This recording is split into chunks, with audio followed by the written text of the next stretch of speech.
واقعہ یہ ہے کہ والد محترم رحمۃ اللہ علیہ کی جو مساعی تھیں اور اس دین کا جو اقامت دین والا پہلو ہے، اس حوالے سے جو جد و جہد انہوں نے کی ہے، اس کی ایک ایک لمحے کی شاہد اور گواہ ہے میری والدہ الحمدللہ۔ بہت سے حضرات سے ملاقات ہوئی تو انہوں نے سوال کیا ان کی صحت کے بارے میں، ان کی طبیعت کے بارے میں۔ تقریباً 90 برس کے قریب اب ان کی عمر ہے الحمدللہ، لیکن اللہ کا بڑا خصوصی فضل ہے، اس کا بڑا کرم ہے کہ نہ صرف یہ کہ وہ چلتی پھرتی ہیں، رفیقات سے ملاقاتیں کرتی ہیں، افہام و تفہیم اور تذکیر کا کام کرتی ہیں، بلکہ تنظیم اسلامی کا جو ایک آفس ہے خواتین کے لیے، اس میں باقاعدہ ہفتے میں 2 دن حاضر بھی ہوتی ہیں۔ میں سمجھتا ہوں یہ سب جو ہے آپ حضرات کی دعاؤں کا نتیجہ ہے۔ اب جو تحریر انہوں نے میرے حوالے کی تھی، اب میں آپ کو وہ پڑھ کر سناتا ہوں۔ محترم رفقائے تنظیم اسلامی، السلام علیکم ورحمۃ اللہ وبرکاتہ۔ میری آج کی یہ تحریر شاید آپ کو کچھ بے ربط اور بے ضابطہ سی نظر آئے، اس کو صرف اسی تناظر میں سنیے کہ یہ صرف میرے جذبات اور احساسات ہیں کہ جو میں آپ کے ساتھ شیئر کرنا چاہتی ہوں۔ اس کے بعد ایک شعر انہوں نے لکھا، بلکہ 2 اشعار ہیں۔ عدم کی سمت بڑھتا جا رہا ہوں، جو لمحہ آ رہا ہے کٹ رہا ہے، بڑھاتا جا رہا ہے پاٹ دریا، یہ ساحل رفتہ رفتہ گھٹ رہا ہے۔ وَمَن نُعَمِّرْهُ نُنَكِّسُ فِي الْخَلْقِ، جیسے جیسے انسان کی عمر آگے بڑھتی ہے تو اس کی تخلیقی صلاحیتوں میں بھی کمی واقع ہوتی ہے۔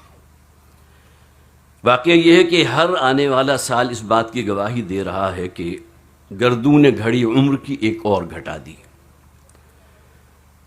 درازی عمر کے تقاضوں میں کمزوری اور کم ہمتی کا تقاضا بھی شامل ہے۔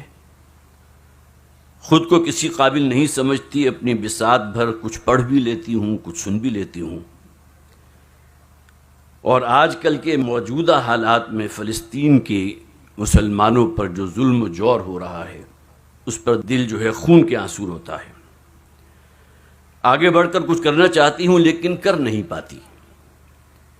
یا رب یہ کیسی بے بسی ہے، کیسی بے کسی ہے۔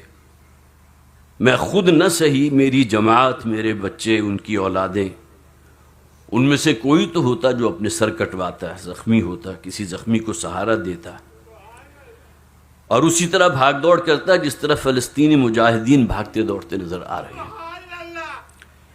شہید یا غازی کا کوئی فخریہ لیبل بھی اس کے ساتھ منسلک ہو جاتا۔ آج ہم بہت بے بس اور مجبور ہو چکے۔ ہمارے نبی صلی اللہ علیہ وسلم نے آج کے حالات کے تناظر میں 1400 برس پہلے ہی خبردار کر دیا تھا کہ میں بہت سے فتنے دیکھ رہا ہوں جو تمہارے گھروں میں اور ان کے آنگن میں بارش کے قطروں کی طرح گریں گے۔ یہ ایک روایت ہے جس کا مفہوم میں نے آپ کے سامنے رکھا، جو صحیح مسلم اور مسند احمد میں موجود ہے۔ بانی تنظیم کی تحریریں اور تقاریر ذہن میں کثرت سے گشت کرتی رہتی ہیں، اور ان میں سے خاص طور پر یہ بات کہ ملک پاکستان ہم نے کلمہ طیبہ کی بنیاد پر شب قدر کو اللہ کا یہ تحفہ ہمیں حاصل ہوا تھا، لیکن یہاں دین اسلام کے نفاذ کی کوششیں آٹے میں نمک کے برابر بھی نہیں۔ ہم پاکستانی بحیثیت مجموعی بدعہدی اور بے وفائی کے مرتکب ہوئے ہیں۔ منافقت اور وہن، یعنی دنیا سے محبت اور موت سے فرار، ہمیں لے بیٹھا ہے۔ آپ صلی اللہ علیہ وسلم کو اپنی امت میں انہی امراض کے بڑھنے کا اندیشہ تھا۔ ایک موقع پر آپ نے فرمایا تھا صلی اللہ علیہ وسلم، اللہ کی قسم مجھے تم پر فقر کا خوف نہیں، میں اس سے خوفزدہ ہوں کہ دنیا تم پر کھول دی جائے گی جیسے تم سے پہلے لوگوں پر کھولی گئی، اور تم اس سے محبت کرنے لگو گے جیسے کہ اس سے پہلے لوگوں نے، پہلی قوموں نے محبت کی، اور یہ دنیا پرستی تمہیں اسی طرح ہلاک اور برباد کرے گی کہ جو معاملہ پہلے لوگوں کے ساتھ ہوا تھا۔